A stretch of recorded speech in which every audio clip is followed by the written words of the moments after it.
Hi, it's David Wildstein of the New Jersey Globe. I am joined by the governor of New Jersey, Phil Murphy. Governor, how happy are you today not to be on the ballot? Oh man, it's hard to describe the relief when you're not actually the one out there waiting for the returns to come in. But we have a lot of really good candidates, and I'm proud to have been out there a lot over the past many weeks, and certainly today as well, campaigning with them. So you've been through this before on the other end. You were the Democratic National Committee Finance Chairman in 2006. That was a midterm election of a Republican president, and your party made extraordinary gains, took control of the U.S. Senate and the House. Uh, does that experience uh, concern you as to what these historical factors are of what happens when a party takes the White House 2 years later? Yeah, I'm not sure the word is concern, but it is a fact. I mean, the only midterm, you tell me, David, if you remember otherwise, the only midterm anomaly that I can remember in my lifetime was 2002, which was fresh on the heels of 9/11 and going to war in Iraq and Afghanistan. All the other midterms in my memory don't go terribly well for the incumbent White House party. Now, listen, I think the White House, and folks on the ballot have a lot they could campaign on. I would argue both on the positive and negative side, there's more at play than normal. Negative side, you've got coming out of a pandemic once in 100 years. You've got a war in Europe and probably a lot of other things that contribute to a very tough environment. On the other hand, historic progress in bills passed in Congress signed by the president, which are real kitchen table bills. So it is almost a midterm, typical midterm plus, if you will, with big elements on both sides. And so, talk about New Jersey today. Obviously, you're looking at the same race as everybody else is, which is Tom Malinowski and Andy Kim, and then Mikey Sherrill and Josh Gottheimer. What's your based upon what you're hearing today? What's your comfort level on those seats? Yeah, I mean, today is largely anecdotal, David. So I would say I'm always cautious as to, hey, you've been at this longer than I have. You hear, oh God, I saw School X had record lines around the block. You hear that almost every election. They're going to be close races. There's no question about it. I think the conventional wisdom is Tom's CD7 is going to be the closest. Andy's probably right behind that, and Josh and Mikey's right behind that. I think there are going to be close county races. People are fired up on both sides. Again, I'm proud of the candidates who have got running and what they stand for, but people are fired up, no question about it.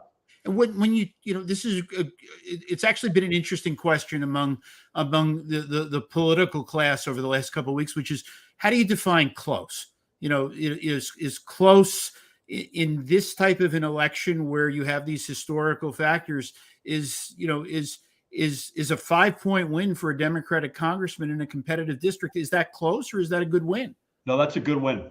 Mm-hmm. No, I think that's a good win, David. When I say close, I mean, races that could be inside of a point, right, one way or the other. And I think I'm the vice chair of the Democratic Governors Association. 36 governors races. There's probably 10 or 12 of them that are inside a point one way or the other. This is not just a New Jersey phenomenon. Well, and we're seeing. I mean, again, after last year, polls are becoming more difficult. So that's what today is. Tell me about the national level. Tell me, I spoke to Cory Booker earlier today, and we talked about the four New Jersey people that are running for U.S. Senate in other states: Sherry Beasley and Mark Kelly and Dr. Oz and Herschel Walker of Verona. And my belief, once you're in Jersey, that once you've got Jersey in you, that's it. You are Jersey forever. How do you see some of these national races? Which ones, when you finish watching the Jersey returns tonight and you're looking at your phone at national, which are the ones that you're paying most attention to? I would say Pennsylvania Senate, Arizona Senate and Governor, Nevada Senate and Governor, Wisconsin governor, Kansas governor. Those would probably be. Oregon is a funny situation for us in the governor's race because there's a third party candidate. So that's going to be on a list of races we're looking at. I think we're going to be okay in Michigan and New York and Minnesota, but they've all tightened. There's no question about that. I'll be with Kathy Hochul later on tonight, and her race has gotten a lot tighter. But that first group are the ones I'll be looking at to get a sense of, is this as close as we thought it was? What fortunes are in store for Democrats versus Republicans? That's probably the list. Maybe if you added to that, I'd add New Mexico and Maine on the governor's races. And Governor, just before we go, just quickly, what's your message to an undecided voter that's listening to you right now with polls closing in less than 3 hours? Yeah, I think the Democrats are on the right side of the history. I really believe that. Republicans have made a meal, and they've done it quite effectively, out of the economy, inflation, crime. The fact of the matter is they may have made a meal out of scaring people on all of the above, but they have very little to say for what they would do. Democrats have actually gotten a lot done on all of the above. That doesn't mean that we're not in a world of hurt. That doesn't mean we still don't have a ways to go. But Democrats are on the side of working families. We're at the kitchen table. We're going to keep your paycheck and your home and your car and your family safe.